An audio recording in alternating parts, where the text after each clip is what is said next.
Hey, welcome back to my channel. Nosy Housefrau here. I just had a cat interrupting like 5 takes, so hopefully he won't interrupt. My son's cat will bitch and complain. It's a tuxedo cat. They're vocal, and until my son comes home, he only needs to be told he's a pretty kitty every 20 seconds. Cutest cat you ever want to kill. But anyway, I'm sorry my eyes look a little wonky, but the lashes I was wearing looked wonkier, so they had to go, and they were starting to bother me. So I figured you guys are so good about quantity over quality. I really appreciate that. So I thought rather than not do a vlog, I'm just going to do it as is. And it's been a long day. So I've got my Illuminati and I'm in my pajamas, aka anything that I wore to Costco that I'm going to sleep in. And tonight we're going to talk about psychics. But something tells me you already knew that. So YouTube recently put a video in my path that was Gigi Gorgeous meeting with a medium named Tyler Henry. I wasn't familiar with Tyler Henry because, I don't know, I'm one of those weird people. I don't like charlatans who claim to speak to the dead for money. Okay. And I don't think anybody speaks to the dead. You're going to find at the onset that I'm a skeptic. However, there's more to it than that because I actually believe very much in a sixth sense. I've lived my entire life with a sixth sense that I had learned to hone in my adult years. I do not call myself a psychic. I'm just not comfortable with that term. But I think everybody has this ability and we can hone it as I have. What was that? Was that a spirit? Did you see that? Okay, so that was just funny timing. There was some kind of light that danced behind me. If you want to rewind and slow it down, I can't explain it. I looked for dust. There's no dust in this room. I've even cleaned under the bed because people were coming. And I know there are lights behind me, but nothing would cause a weird reflection like that. I thought maybe it was dust in the light, or we're just going to say it was nothing. It was a Disney ad, actually. Tinkerbell flew in, not a paid sponsor. I know I seem like a shill for Disney since Tinkerbell flew in, but that it was just really weird timing. And now I don't want to be alone. It's just me and my tea, and the unexplainables are happening. And I actually was going to talk to you about some things in my life that I just can't explain. Something like that I usually write off as though that was just, you know, a reflection or dust or Jesus or something. So, something that you just can reconcile in your mind. But anyway, moving right along, without further ado, here is Tyler Henry. My name is Tyler Henry, and somehow I've become Hollywood's go-to medium. You think empirically you could talk to the dead, and you're like, how could I become popular? Somehow.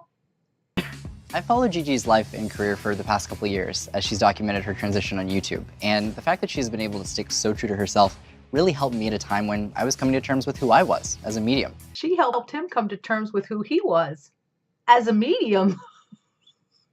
Were you expecting him to say that? I wasn't.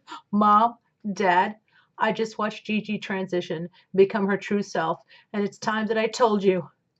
I talk to dead people. I didn't ask to be born this way.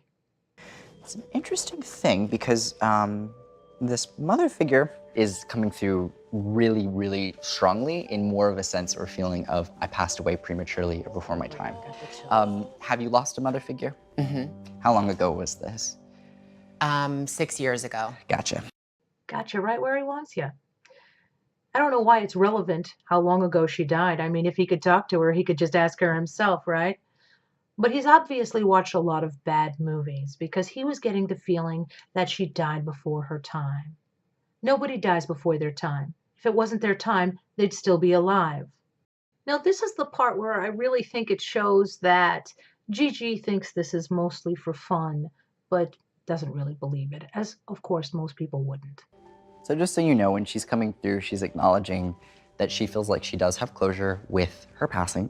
She is bringing up that as opposed to necessarily having the moment of goodbye right at the moment of passing, she's actually bringing me to before the passing. She feels like there was this interaction that was like a goodbye, that was good and was solid. It wasn't in her last moments though. And she's basically having me acknowledge like, we didn't need that last moment, we had the moment before. And feeling with it is like, I want that to be the thing we hold on to, not my moment of transition. And that was important for her, and you need to know that. Okay. Okay. Alrighty then. That's how I came back from that clip, but right now flying around in this light, which could have been causing the reflection earlier, is a ladybug. And perhaps a Japanese beetle, but it looks like a ladybug. And that's really weird because if you watch Gigi's video, she said ladybugs were her and her mother's, or some kind of weird feeling she had with her and her mother. So that's really weird timing. Okay, just a coincidence. Just a coincidence. But anyway, he tells her, for all intents and purposes, that he's speaking with her mother. He doesn't come right out and say that to the client. He eases into that, right? And wouldn't you have that moment like we saw in Ghost where Demi Moore says, "You're talking to him. He's here right now." That's exactly what you'd want to know if somebody told you they were speaking to a dead loved one. But Gigi never asks that. She just takes his message and goes, "Okay." And it sounds a little bit like "thank you." People who have lost someone want to talk about them. And he doesn't say anything in his cold read that a million people haven't said over the years. He hasn't said anything that anybody couldn't guess. He says, did one of your brothers take it harder than the other one? What are the chances of that? You're never going to think people handled things exactly the same way. And by him even asking that, he's put the suggestion in her mind. And people who want to believe are very cooperative. They will work with you to get that answer that you want. And they will give you attributes you haven't earned by saying, that's just spooky that he knew that one of my brothers took it worse. Who could have guessed? I should mention when I say you, I mean people who claim to be mediums or people who do cold reads like psychic Sylvia Brown. Did you have a great, great, great, great grandfather? He's dead. So I haven't even scratched the surface on this subject, but unfortunately I am going to have to end part one here tonight. Let me know your thoughts on this topic because I have so much more to share on it. I'd like to know your experiences as well. And if this is something that interests you, maybe we can do an episode from the Overlook Hotel that inspired The Shining. That would be fabulous. But I would like to share some of the experiences I've had in my life where I have known things I couldn't and shouldn't possibly know. And there were at least 2 times that I overcame my shyness about telling a friend something that was a very good hunch, and it was a big difference in their life. So, well, let me know what you think about that, and if you'd like to hear more. And I'd love to hear your unexplainable stories because I can't get enough of the supernatural personally. I can get more than enough of fake mediums. So, until the next time, don't leave a house for hanging. I'll see you tomorrow night.